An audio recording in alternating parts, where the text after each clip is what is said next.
3-4 दिन में 18 फरवरी को राजीव कुमार मुख्य चुनाव आयुक्त पद से रिटायर हो जाएंगे। 50,000 नौकरियां दे के थोड़े सामने खड़ा जी, 50,000 नौकरियां हो गई। भगवंत मान जी की जो नई सरकार है ये नई जॉब्स देने में बहुत अव्वल है। ਮੈਨੂੰ ਇਹ ਨੌਕਰੀ ਪੂਰੀ ਮੈਰਿਟ ਦੇ ਆਧਾਰ ਤੇ ਮਿਲੀ ਹੈ, ਕੋਈ ਸਿਫਾਰਿਸ਼ ਨਹੀਂ ਹੋਈ, ਕੰਮ ਪੂਰੇ ਪਾਰਦਰਸ਼ੀ ਢੰਗ ਦੇ ਨਾਲ ਹੋਇਆ। ਪੰਜਾਬ ਸਰਕਾਰ ਦਾ ਬਹੁਤ ਧੰਨਵਾਦ ਕਰਦਾ ਜਿਨ੍ਹਾਂ ਨੇ ਸਾਨੂੰ ਓਪਰਚੁਨਿਟੀ ਲਿਆ ਕੇ ਦਿੱਤੀ।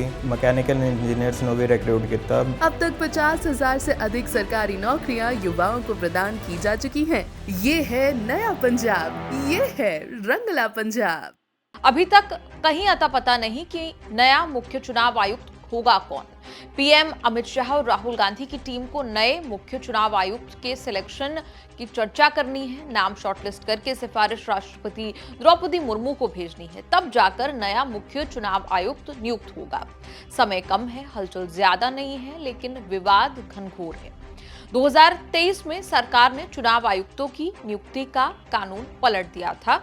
पहले सुप्रीम कोर्ट के चीफ जस्टिस भी सिलेक्शन टीम के मेंबर होते थे। जिस समय ये सब हुआ तब डीवाई चंद्रचूड़ चीफ जस्टिस होते थे।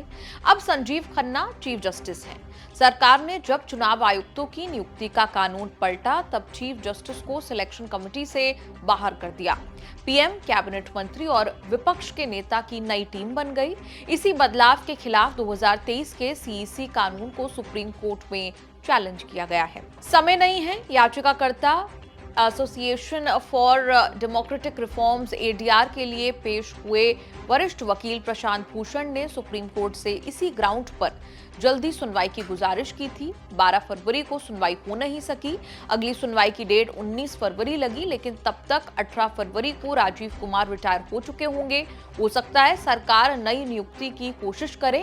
इसी महीने संसद में भाषण देते हुए राहुल गांधी ने सवाल उठाया कि चीफ जस्टिस को हटा दिया गया। मोदी शाह के सामने मैं अकेले क्या ही कर लूंगा। Speaker, sir, the election commissioner used to be chosen by the Prime Minister, leader of opposition, and the Chief Justice. Sir, the Chief Justice was removed from that committee. Why? Why? This is a question, sir.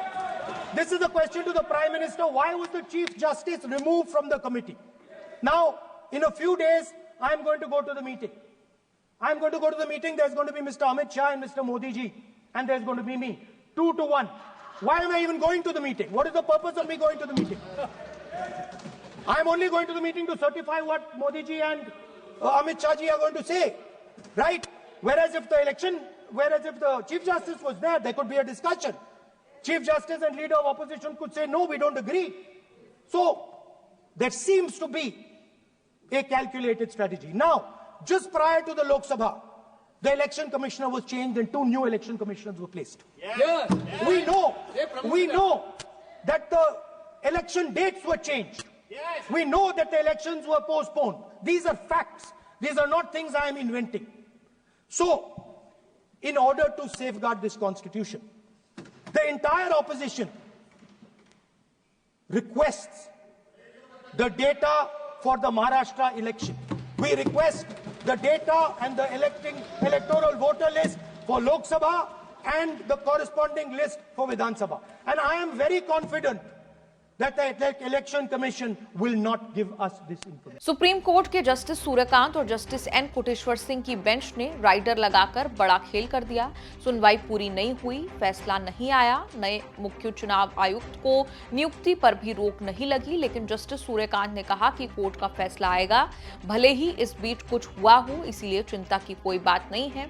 Justice Suryakant के आदेश को प्रशांत भूषण ने social media पर ऐसे समझाया कि court ने स्पष्ट कर दिया कि सीईसी की कोई भी नियुक्ति सुप्रीम कोर्ट के फाइनल जजमेंट के तहत होगी। सुप्रीम कोर्ट से प्रशांत भूषण ने कहा कि सरकार चुनाव आयुक्तों की नियुक्ति को नियंत्रित नहीं कर सकती, क्योंकि ये लोकतंत्र के लिए खतरा होगा। सरकार चीफ जस्टिस को सिलेक्शन कमेटी से नहीं हटा सकती, जिसे बनाने का आदेश सुप्रीम कोर्ट ने 2 मार्च 2023 को दिया था।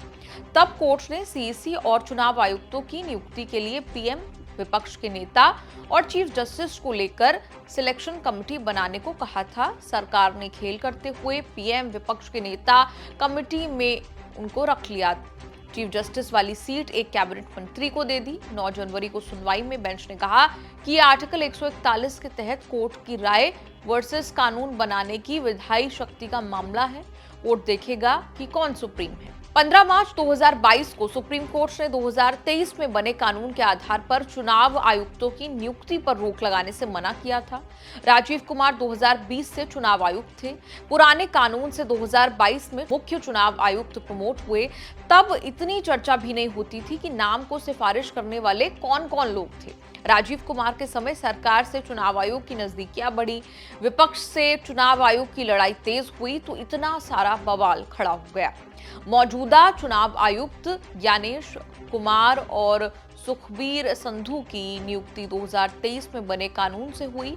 याचिकाकर्ता एडीआर की मांग है कि चीफ जस्टिस को बाहर करके 2023 में जो कानून बना उस पर ही रोक लगाई जाए। एक और याचिकाकर्ता जया ठाकुर की मांग है कि सुप्रीम कोर्ट सरकार को 2023 के कानून के मुताबिक नया मुख्य चुनाव आयुक्त नियुक्त करने से रोके। 2022 में सुप्रीम कोर्ट की 5 जजों वाली पीठ ने पूर्व मुख्य चुनाव आयुक्त टीएन शेषन का जिक्र करते हुए कहा कि चुनाव आयुक्त के कंधों पर बहुत सारी जिम्मेदारी होती है, इसीलिए इस पद पर किसी ऐसे शख्स की जरूरत है जिसे दबाया ना जा सके। आपकी राय? चुनाव आयोग को लेकर सुप्रीम कोर्ट की अहम टिप्पणी, मुख्य चुनाव आयुक्त मजबूत हो, पीएम पर भी आरोप हो तो सीसी सक्षम हो। आपका कोर्ट कचहरी के इस एपिसोड पर क्या कुछ कहना है? आप कमेंट्स में लिखकर अपनी राय जरूर दें और देखते रहिए न्यूज़ तक।